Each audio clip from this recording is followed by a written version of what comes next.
निगम मंडल के अध्यक्ष जिताएंगे विधायक। हाँ, छत्तीसगढ़ में बड़ी जिम्मेदारी मिली है निगम मंडल के अध्यक्षों को।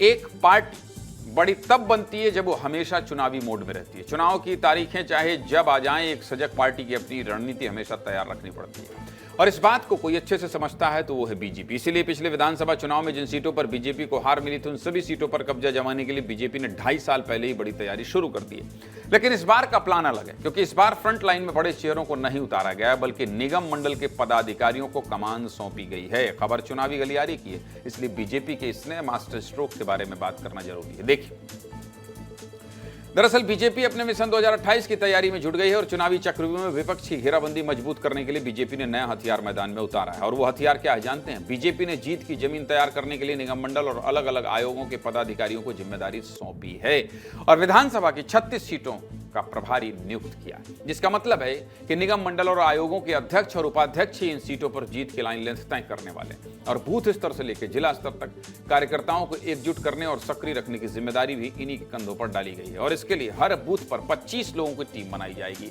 जो गांव-गांव में जाकर पार्टी के पक्ष में जनाधार तैयार करेंगे और सामाजिक समीकरण को साधने की कोशिश में जुटेंगे। फिर हर 3 महीने में सभी प्रभारियों को एक रिपोर्ट तैयार करनी होगी और प्रदेश संगठन को देनी होगी। अब आप सोच रहे होंगे कि प्रदेश में कुल 90 विधानसभा सीट, ऐसे में सिर्फ 36 सीटों पर ही बीजेपी ज्यादा जोर क्यों लगा रही है? तो चलिए इसका जवाब भी आपको बता देता हूं। ये 36 सीटें बीजेपी के लिए इसलिए जरूरी हैं क्योंकि साल 2023 के विधानसभा चुनाव में इन सभी सीटों पर बीजेपी को हार मिली थी। इनमें से 35 सीट कांग्रेस के खाते में गई थी, जबकि 1 सीट गोंडवाना गणतंत्र पार्टी के खाते में गई थी। यही वजह है कि बीजेपी इन 36 सीटों पर पकड़ मजबूत करके सरकार बनाने का करिश्मा दोहराना चाहती है। क्या कह रहे हैं बीजेपी प्रदेश अध्यक्ष किरण सिंह देव? सुनिए।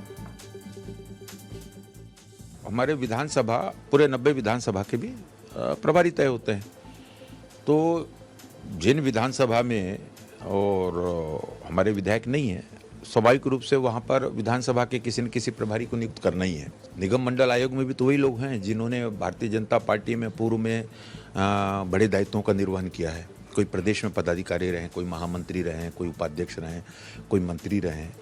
तो इस तरीके से उनका अनुभव की दृष्टि से वहाँ पर, क्योंकि आप किसी भी विधानसभा को खाली तो नहीं छोड़ सकते कि वो विधानसभा हमारे पास नहीं है तो हम उसको छोड़ दिए। जैसी संरचना सारे विधानसभाओं की है, चाहे जहाँ हमारे विधायक हैं और जहाँ हमारे नहीं भी है विधायक, तो वहाँ पर भी प्रभारी की दृष्टि से ये पार्टी की रणनीति योजना का एक हिस्सा है कि कोई भी विधानसभा प्रभारी विहीन न रहे। ऐसे में इस बार बीजेपी को इसकी जरूरत क्यों पड़ी और कौन से संभाग में कितने प्रभारी भेजे गए हैं, देखिए आपको बताते हैं।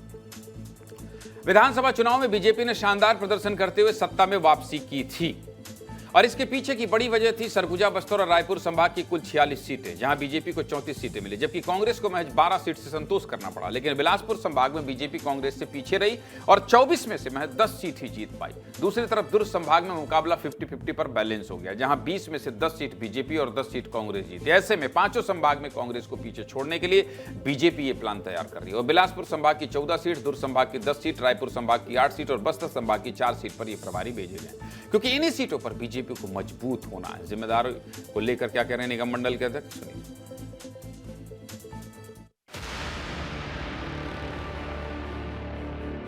अभी मुझे जो चंद्रपुर की जवाबदारी मिली हुई है, मैंने 4 बार ऑलरेडी दौरा कर भी लिया है विधानसभा में, और विधानसभा की स्थिति में हमारा ये प्रयास है और हमको जवाबदारी इसलिए दी जाती है 300 बूथों पे हम अप्रोच करके पहुंच करके हर बूथ को मजबूत करके अगले चुनाव के अंदर हम उसको किसी भी हालत में जिता के देना है, हमारा लक्ष्य रहता है। भारतीय जनता पार्टी के प्रदेश नेतृत्व और राष्ट्रीय नेतृत्व के द्वारा जो भी कार्यक्रम दिए जाएंगे, उन कार्यक्रमों को नीचे बूथ स्तर तक कराने की जवाबदारी हम सब लोगों की है। हम लोग वहां जाकर बूथ स्तर तक के हमारे कार्यकर्ताओं से मिलेंगे। जो सरकार की योजना है उसका प्रचार प्रसार करना है वहाँ पर, और हमारे जो कार्यकर्ता है, संगठन के कार्यकर्ता है, उनको बूथ स्तर तक मजबूत करना है और बूथ को मजबूत करते हुए जनता के हित में हम सबको मिलकर काम करना है।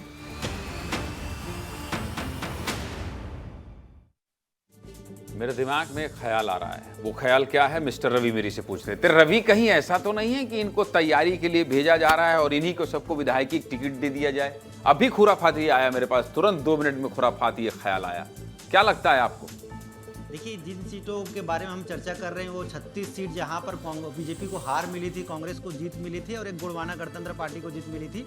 ये वही सीट है जहां पर बीजेपी को कई बार से लगातार हार मिल रही है। चंद्रपुर में लगातार कांग्रेस जीत रही है और बीजेपी को हार का सामना करना पड़ रहा है। तो यहाँ पर बीजेपी के पास ऐसे प्रत्याशी होने चाहिए जो चुनाव जीत सकते हैं, जो चुनाव में कैसे पिछले चुनाव को कैसे हारे थे, उसकी रणनीति क्या थी, उसमें क्या क्या कमी रही थी, उसको रणनीति के तौर पर अब नए चुनाव में कैसे उसमें रणनीति बना के उसको जीता जाए। इसी लिहाज से इन नेताओं को जिम्मेदारी दी गई ताकि जाके वहां पर काम करें और ग्राउंड लेवल पर एक एक चीज की जानकारी जुटाएं कि इस बार जीतेंगे तो कैसे जीतेंगे और जो विधायक है कांग्रेस के उनके क्या क्या मुद्दे हैं, उन सभी चीजों को रणनीति के तौर पर बनाया जा रहा है। और सबसे बड़ी बात ज्ञानंद जी ये रही है कि ये वो सीट है जो हार रहे थे बीजेपी वाले, लेकिन इसको फिर से जीतने की कोशिश की जा रही है। मतलब बीजेपी पहले से ही तैयारी, इसकी जानकारी किसी को दी नहीं गई कि 4 महीने पहले से ही इनको प्रभारी के तौर पर भेज दिया गया, लेकिन किसी को जानकारी नहीं लगी कि अंदर ही अंदर क्या चल रहा है। और बीजेपी की एक खासियत थी कि हमेशा चुनावी मोड में ही रहते हैं बीजेपी वाले,